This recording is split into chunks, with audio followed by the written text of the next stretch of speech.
जय हिंद साथियों, आज हम उस शख्सियत के बारे में बात करेंगे जिनके नाम पर इंजीनियर्स डे मनाया जाता है और पूरे भारत को उन्होंने कौन सी ऐसी उपलब्धि दी, किस तरह से उन्होंने पूरे भारत को इंजीनियर्स के रूप में सम्मानित किया, अर्थात भारत की महिमा को भी उन्होंने विश्व पटल पर कैसे स्थापित किया। ऐसे महान इंजीनियर सर मोक्षगुंडम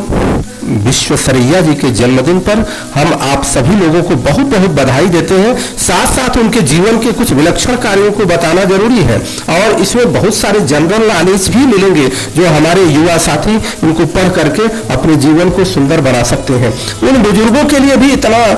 इनके द्वारा श्रेष्ठ उपदेश है कि जो बुजुर्ग अपने जीवन काल को 50 साल 60 साल 70 साल से आगे बढ़ने पर अपने जीवन के पूरे कार्य को खत्म करके वो समझ लेते हैं कि मैं बुजुर्ग हो गया, ये विश्वेश्वरैया जी उनके लिए एक उदाहरण है और उनको कुछ करने के लिए प्रेरित करते हैं। 15 सितंबर 1860 मैसूर के कोलार जिले चिक्का पतलापुर तालुक में इनका जन्म हुआ।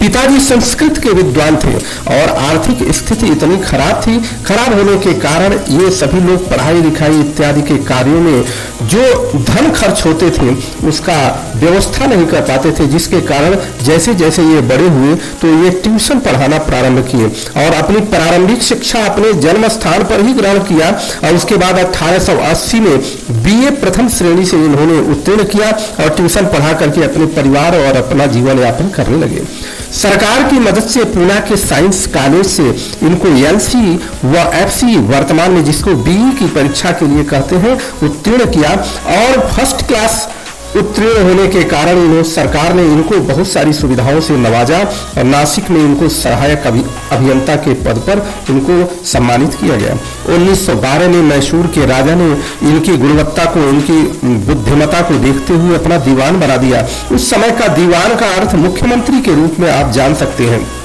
1913 में इन्होंने मैसूर बैंक की स्थापना किया। 1914 में मलनाथ सुधार योजना की स्थापना किया। 1917 में इंजीनियरिंग कॉलेज ऑफ बेंगलोर की स्थापना किया और 1918 में मैसूर विश्वविद्यालय के साथ साथ ये ऐसे पहले शख्सियत बन गए कि जिन्होंने विश्व में पानी रोकने के लिए, जैसे नदियों का पानी का प्रवाह होता है और आप आजकल देखे होंगे कि बैराज लगाए जाते हैं, तो स्टील का बैराज इन्होंने पहली बार बनाया था जिसकी प्रशंसा उस समय अंग्रेजी सरकार ने भी किया था और पूरी दुनिया में इनकी प्रशंसा हुई। शिक्षा के प्रति इनकी इतनी अभिरुचि थी और इनका सोच था कि हमारे समाज में सभी वर्ग के लोगों को शिक्षा मिलनी चाहिए। लड़कियों के लिए हॉस्टल की स्थापना और फर्स्ट ग्रेड विद्यालय की स्थापना का भी श्रेय इन्हीं को जाता है।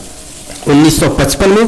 भारत सरकार ने देश की आजादी के बाद इनको भारत रत्न दिया और 101 वर्ष की आयु में 1962 में ये स्वर्गवासी हुए। अब थोड़ी सी बात इनके जीवन पर कर लेते हैं कि चिरयौवन, इतना लंबा जीवन और इतनी श्रेष्ठता के साथ, और आपको ये जान करके आश्चर्य होगा कि ये 99 साल के बाद भी एक विशेष योजना पर काम कर रहे थे। अर्थात सोचिए कि ऐसा व्यक्ति जो 99 वर्ष के हो गया हो और वो एक योजना बना रहा हो कि इस योजना पर हमको कार्य करना है। ऐसे महान शख्सियत विश्वेश्वरैया को हम नमन करते हैं। एक बार किसी ने पूछा इनसे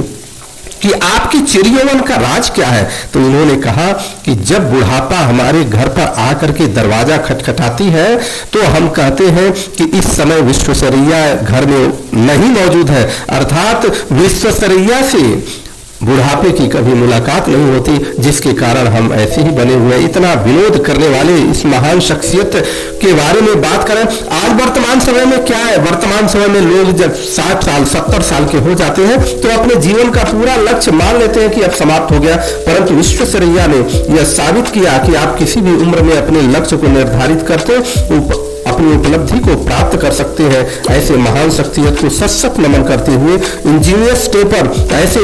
महान शख्सियत को सभी इंजीनियर्स ही नहीं पूरे भारतवासियों से अनुरोध है उनको नमन करें, श्रद्धा सुमन अर्पित करें और भारत के उस महान शख्सियत को जिनके शिक्षा